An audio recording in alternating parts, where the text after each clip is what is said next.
صلاۃ والسلام علیکم یا رسول اللہ السلام علیکم حبیب اللہ۔ یہ ہمارے واجب الاحترام حافظ مفتی شاہ نواز صاحب عباسی صاحب شیرازی مولا کوٹ سے تعلق رکھتے ہیں۔ یہ مسجد کے امام اور خطیب ہیں۔ یہ مسجد سے اپنی ڈیوٹی دے کر آ رہے تھے تو کوٹری کے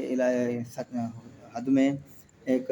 جو منشیات فروش اور اس قسم کے جو کرمنل لوگ تھے وہ دھرنا دیے ہوئے تھے، تو ایک ایمبولنس جو تھی اس میں کچھ بیمار وغیرہ تھی، وہ آ رہے تھے، تو ان کے تحفظ دلانے کے لیے، ان کی جان بچانے کے لیے انہوں نے جا کر کے ان کو کہا کہ بھائی جو ہے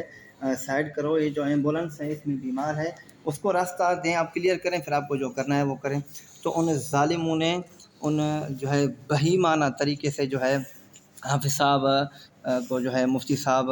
دامت برکاتہ العالیہ کو انہوں نے جو ہے پیٹرول جو ہے چھڑکا، یا آپ ان کو دکھائیں کہ بہت شدید پورا یہ بازو جلا ہوا ہے،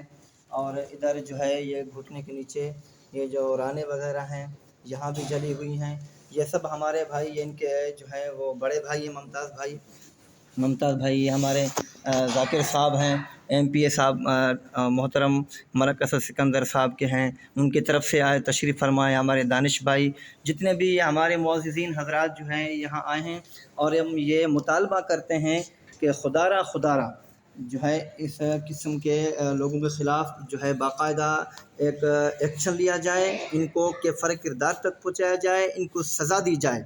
اور ہم جو ہے اپنے با اثر افراد لوگوں سے، جو ہمارے اہل علاقے لوگوں کے جو ہیں ان سے، ہمارے مفتی صاحب جو ہیں قاسم فخر صاحب ایم پی اے سندھ اسمبلی ہیں، ہمارے واجب الاحترام قبلہ اپنا یہ ملک صاحب ہیں، ڈاکٹر صاحب، جتنے بھی ہیں ہمارے، ہم ان سے اپیل کرتے ہیں کہ باقاعدہ طور پہ ان کے لیے جو ہے وہ ایکشن لیں، ان کو سزا دیں، تاکہ جو کوٹری کا ماحول جو ہے ہمارا وہ صاف ستھرا رہے۔ اللہ تبارک و تعالی ہم سب کا حامی و ناصر ہو۔